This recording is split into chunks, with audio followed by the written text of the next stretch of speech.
ऋषि के पाद संस्पृशि निर्विशेष मनस्काय श्री वीरस्वामिने नमः। आर्हत वाङ्मय में कहा गया है, पंचाशव परिन्नाया तिगुत्ता छसु संजया पंच निगहना धीरा निगंथा उज्जुदंशिणो। नव तत्वों में पांचवा तत्व आश्रव है। यह जितना भी कर्म ग्रहण होता है पुण्य अथवा पाप के रूप में आत्मा के कर्म लगता है, उसमें आश्रव की उत्तरदायिता संपूर्णतया संभवतः होती है। पुण्य कर्मों का ग्रहण भी होता है, पाप कर्मों का ग्रहण भी होता है, और जो कर्म बंधते हैं उनका यथा विधि विधान फल भी प्राणी को मिलता है। पुण्य का फल भी मिलता है तो पाप का फल भी मिलता है, और पिछले किस जन्म के किए हुए कर्म वर्तमान में उदय में आ सकते हैं। कैसे आदमी सुरक्षित भी रह सकता है और कोई अरक्षित भी हो सकता है। रक्षन्ति पुण्यानि पुराकृतानि, पूर्वकृत कर्म यानी पुण्य कर्म मान लें आदमी की रक्षा करते हैं। तो यह कर्मवाद का जो सिद्धांत है, जैसी करनी वैसी भरनी सुख दुख स्वयं मिलेगा। जैसा आदमी कर्म करता है वैसे फल भी मिलते हैं। तो आदमी को पाप कर्म से बचना चाहिए। हिंसा, झूठ, चोरी आदि आदि जो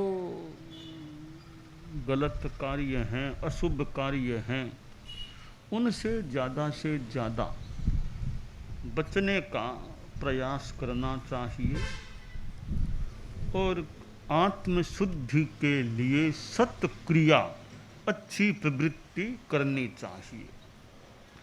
कर्म छोड़ता नहीं है। वेय इत्ता मुखो नथि अवेय इत्ता तव सावा झोस इत्ता। किए हुए कर्मों को वेदने पर छुटकारा होता है, बिना वेदे नहीं होता।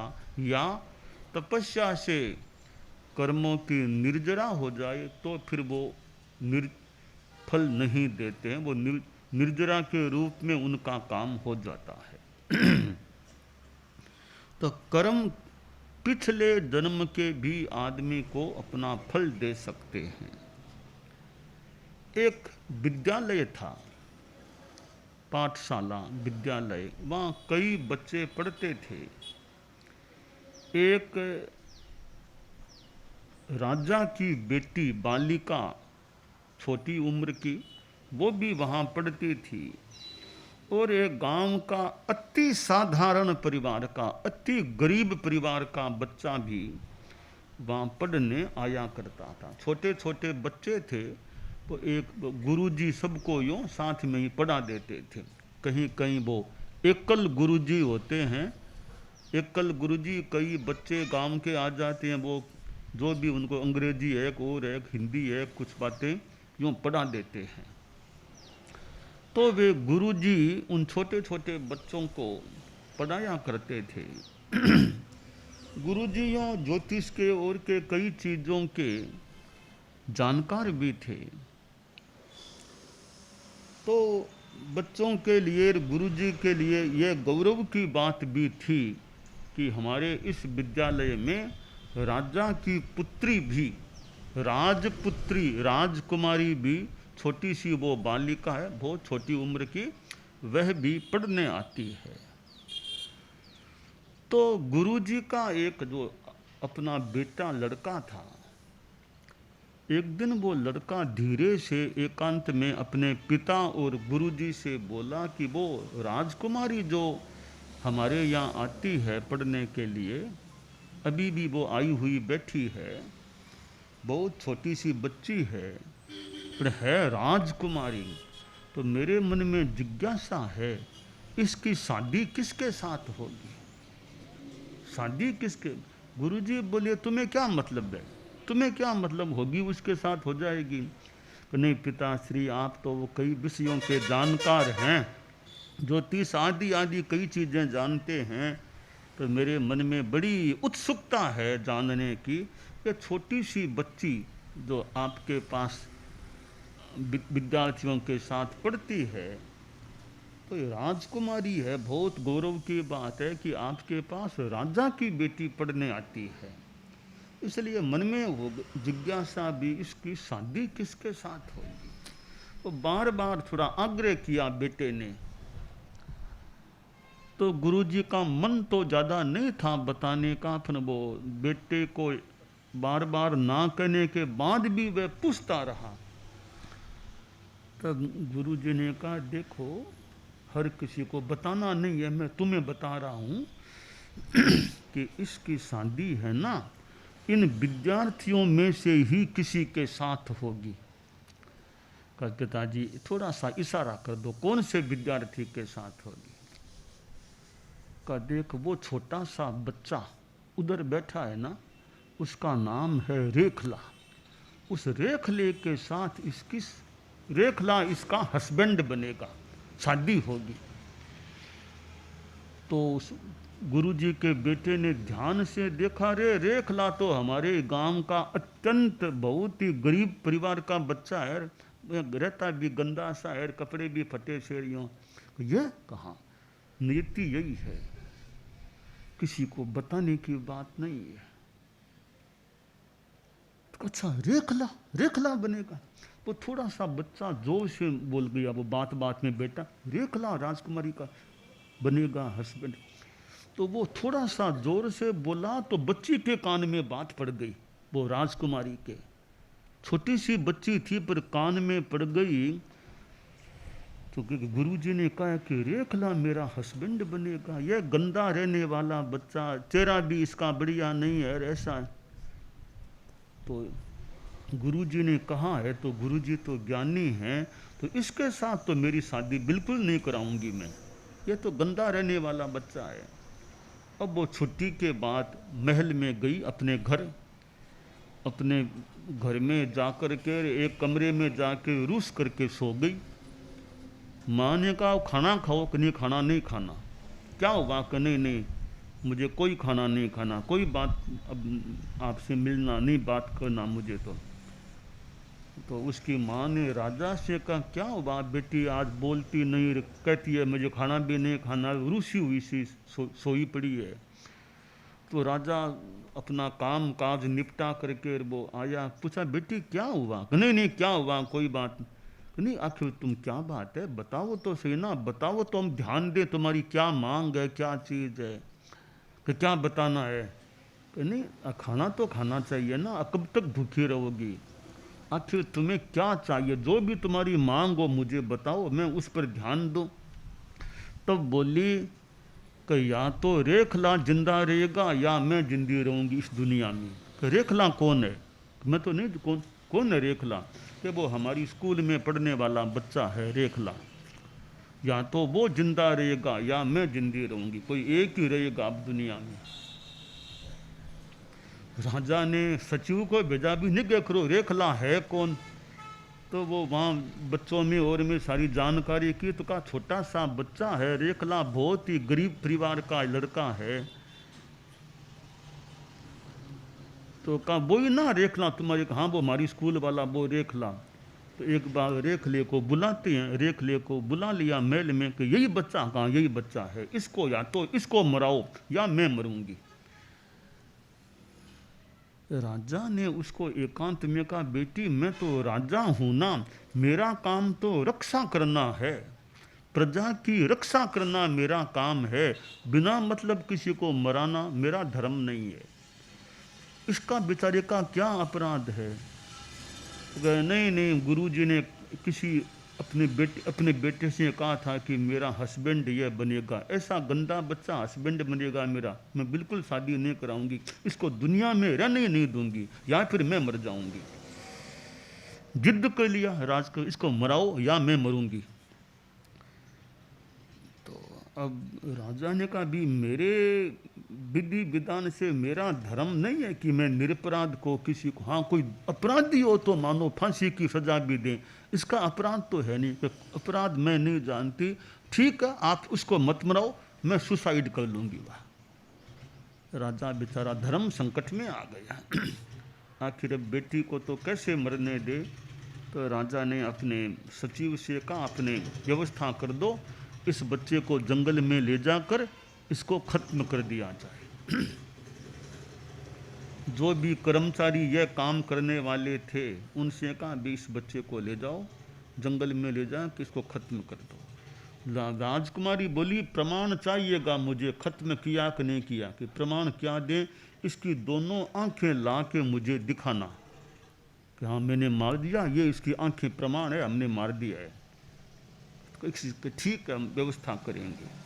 उस बच्चे को फुसला करके वो जंगल में ले गए, बहुत दूर जंगल में ले जाके फिर उसको मारने की तैयारी की। बेचारा डर गया वो रेखला। पूछा, साहब क्या बात है, क्या कहना है कि तुम्हें मारेंगे? मैंने क्या गलती की? कोई गलती की तो मुझे बताओ, वरना क्यों मारोगे मुझे? बस यही हमको आदेश है, हमको तो ऊपर का आदेश है, इसको खत्म करना है।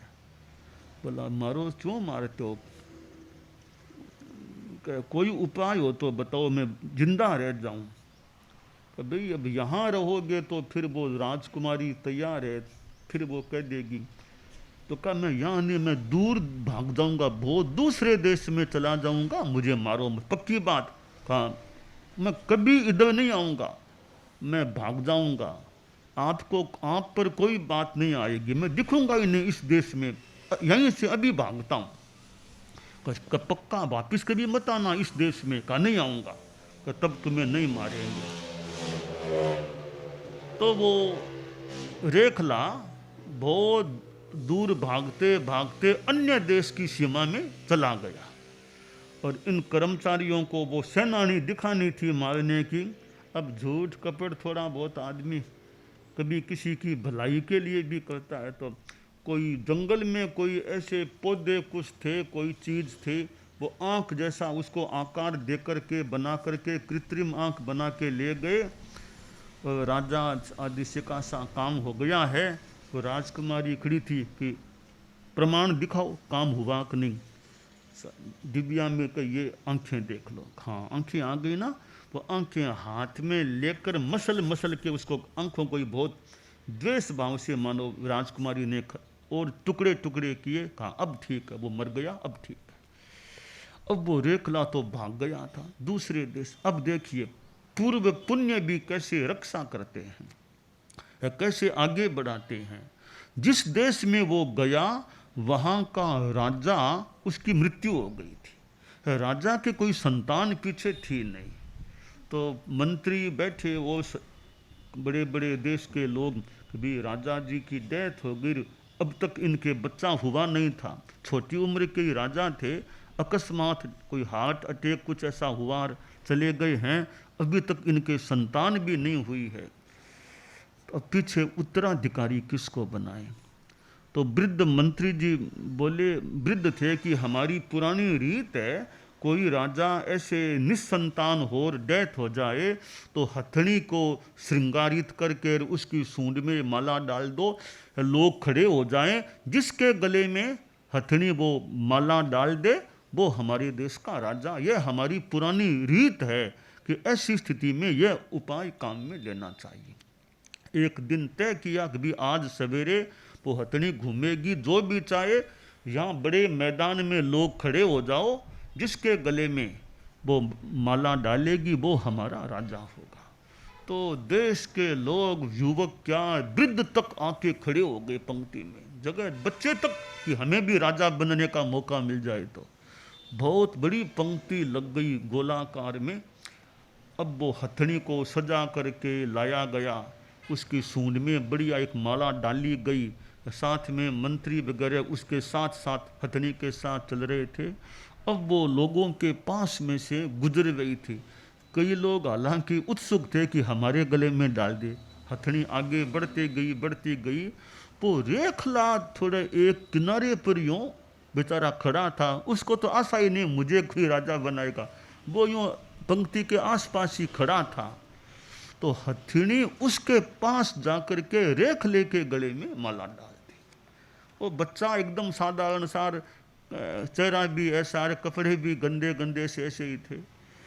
माला डाली, लोगों ने कहा सा जय हो, सा कौन बच्चा है, बड़ा भाग्यवान है, हमारा राजा बन गया, ये तो राजा एकदम विधिवत बनने वाला है।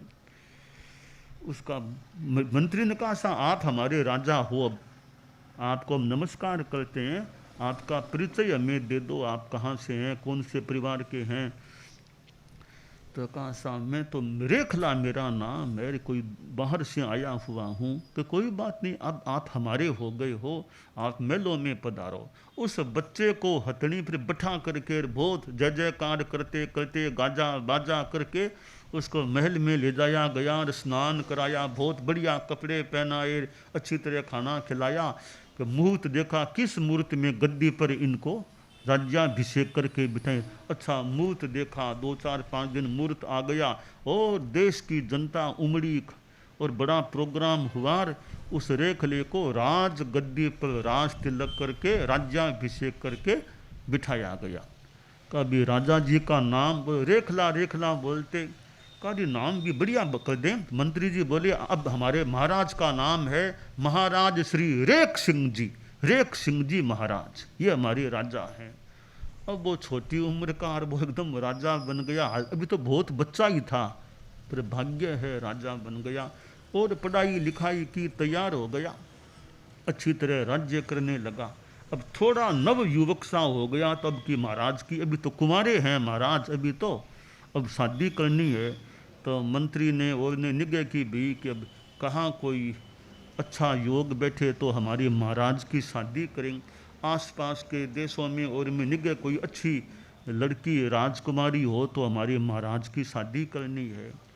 तो आखिर वो जो राजकुमारी थी उसी को देखा भी, ये राजा, उसका पिता बोला सा मेरी लड़की है, दोनों की उम्र भी समान सी है, तो मुझे तो परणानी तो है ही लड़की को, तो आपके महाराज के साथ शादी हो तो मेरी खुशी की बात है कि राजा के साथ, वरना राजकुमार के साथ शादी हो, ये तो राजा के साथ शादी हो रही है, बहुत ही खुशी की बात है। राजा जी की उम्र कितनी कि उम्र दोनों की समान ही है, 18-20 वर्षों की दोनों की समान, बहुत अच्छी बात है। तो बहुत ठाट बाट से उस बालिका भाविनी कर, उसका नाम हम भाविनी, लड़की बच्ची का नाम, तो ठाट बाट के साथ दोनों की शादी हो गई। अब बोल राजकुमारी अपने ससुराल उस देश में चली गई। अब वो रेख सिंह जी महाराज की महारानी बन गई वो तो अब बहुत खुशी थी भागिनी को भी। अब रेख सिंह जी ने के पास गई तो रेख सिंह जी ने उसको पहचान लिया, वही लड़की है ये, मैं तो उसी देश की तो है ना जिसने मुझे मराने का काम किया था या बात कही थी। अब वो रेख सिंह जी शादी के बाद उससे बोलते ही नहीं है, देखते ही नहीं है, कोई व्यवहार नहीं रखते, रुख भी नहीं जोड़ते। तो वो बेचारी डर गई कि क्या बात है, शादी ठाट बाट से हो गई, मेरे से तो बोलते ही नहीं है। पूछा अभी क्या बात, मेरी कोई गलती हो गई क्या, आप मेरे से बोलते ही नहीं हो, कि क्या तुमसे बोलना है, मेरी गलती तो बताओ ना, आखिर गलती तो मैं सुधार करूं मेरी गलती का,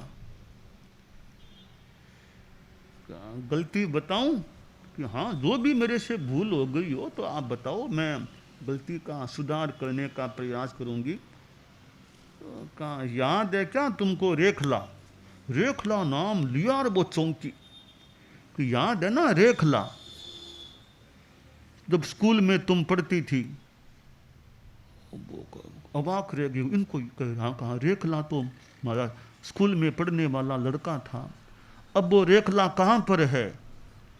अब वो इस दुनिया में थोड़ा ही है रेखला, उसका काम तो हो गया। वो रेखला स्कूल का बच्चा, उसका काम तमाम, वो दुनिया में नहीं है। कि वो दुनिया में ही है वो रेखला? तो नहीं, वो तो हमारे मराने का काम हो गया था।